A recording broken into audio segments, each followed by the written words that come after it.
To move your renewable energy project or low carbon project forward, you'll have to develop a good relationship with your local authority.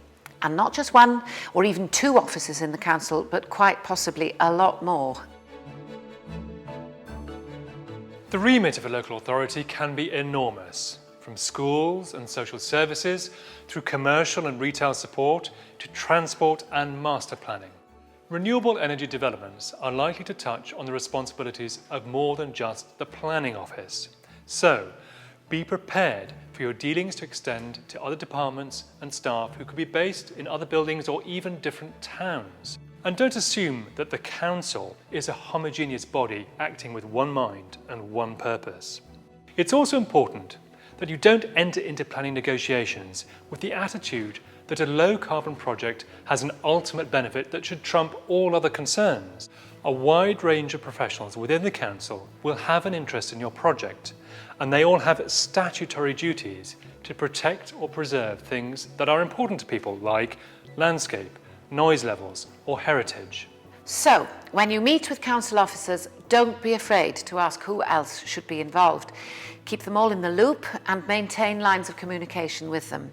In the early stages, it could be better to put off a meeting for a month so that 4 officers can attend rather than having to attend 4 different meetings in a month.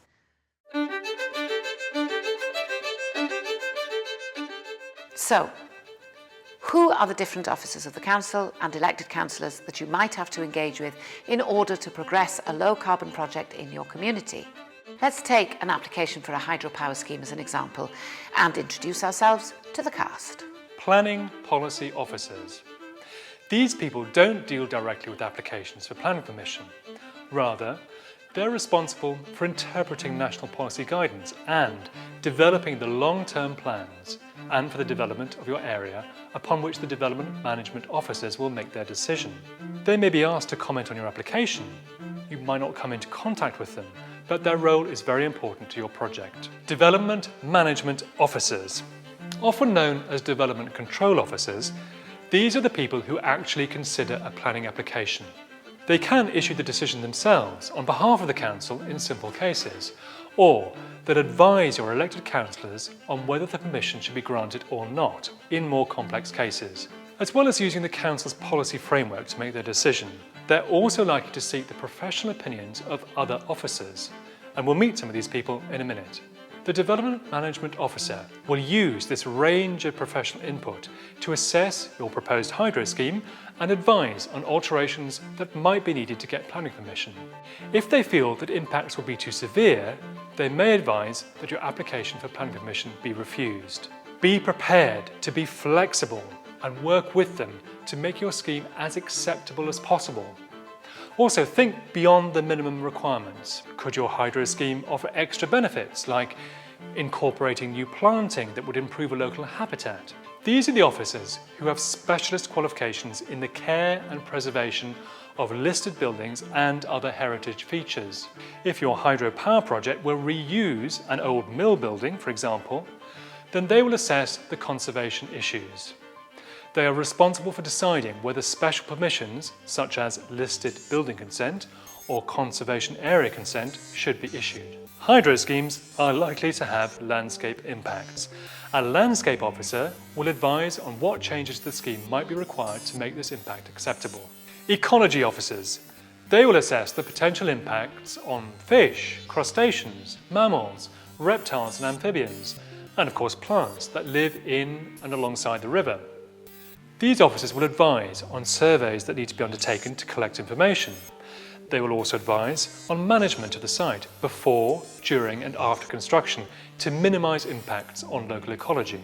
Arboricultural officers or tree officers. As the name suggests, they know a lot about trees. They are responsible for deciding whether trees on land in private ownership require protection, or whether you can do any work to trees that are already protected. They will also advise on new planting that should be undertaken. Building regulations officers. They will have to inspect your plans and any buildings once constructed. This is in order to issue certificates of compliance with building regulations.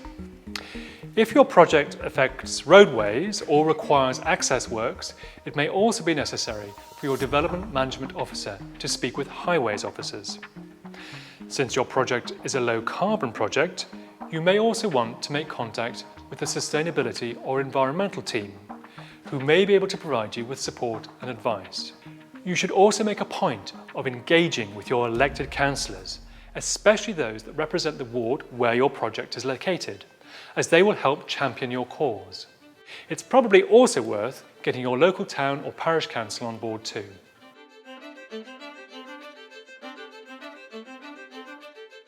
So, as you can see, there's a lot of people involved. You should make sure that communications don't break down, or do so very rarely, by keeping clear notes of contact with different officers and copies of letters and emails, and do try to keep everyone in the loop at all times. Try and communicate at an early stage with any officers who you think may have had a hand in helping to decide your application. This will help iron out any issues before you commit time and money to an application and reduce the number of changes you may have to make.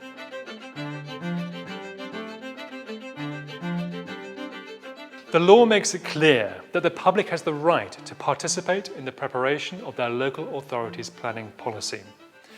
So, if you're interested in influencing what happens in your area, this gives you the opportunity to do so. The only way the local planning authority will know what you want is if you tell them. So, if you want policies that support renewable energy, speak up. The more people that make their voice heard, the more closely the final plan will reflect local views. The point at which to get involved is when the council is preparing its local development framework.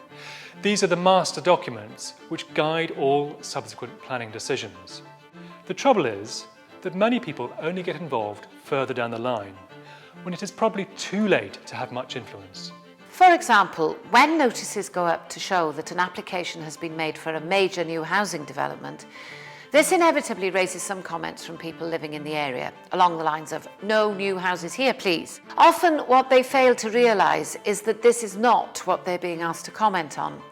In some cases, where land is being strategically allocated for new housing, the time to make the case for "no new houses here, please" was during the development of the local development framework. The idea of housing being built has already been agreed. What is left to be decided when the planning application is submitted is how many houses, what design, layout, facilities, what services, and so on. It can leave people feeling very disempowered, as if their views aren't taken into consideration. On the other hand, the council may feel that they asked for views on the local development framework and very few people offered anything. The flip side of this would be a situation where an application for a wind farm is submitted.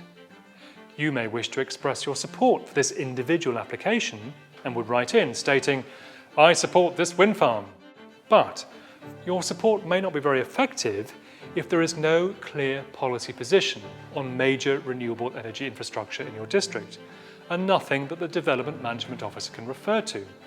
If enough people had engaged with the drafting of the local development framework and had included a positive policy statement about major renewable energy infrastructure, then the wind farm would stand a much higher chance of success, because you could show that the council's own policy supports it. Many councils operate a public consultation database, which on request you can be added to, and you then receive notification of the consultation period by post or email. Be aware that consultation periods for different documents can be as little as 6 weeks, so make sure you respond promptly. The Statement of Community Involvement should be your starting point, as this will give an indication of when consultation on the separate documents within the local development framework will be taking place. The important part is understanding what to say and when. So, check the proposed dates and speak to the planning policy team and ask to be kept up to date with any changes to the timetable. Most consultation documents will include a series of questions on different issues and will often present a number of different options which consultees can select as their preferred option. It's important to remember you don't need to respond to all the questions or issues, nor do you have to agree with any of the options offered. If you want to suggest alternative options, you should provide as much evidence as you can as to why your proposal is worthy of consideration. Early involvement in your area's local planning policy will give you a voice in how your community is developed and give you the opportunity to shape planning policy. This will then hopefully reflect your aspirations for the nature and scale of development coming forward in the future. As a general rule, the sooner you get involved, the better. This gives you the greatest chance to have your views reflected in the final plan. But even if you've missed the main planning process, there's still an opportunity to influence supplementary planning documents, so make sure you continue to stay involved. When making comments, it's important to remember that planners can only take into account comments that are relevant to planning and that address material planning considerations. Things like boundary disputes, loss of value, or private views are not material considerations. A list of what is relevant and material to planning will be given in the consultation documents. Guidance on keeping your comments simple and logically ordered is available from Planning Aid's website via their Guide to the Planning System. Thanks for watching.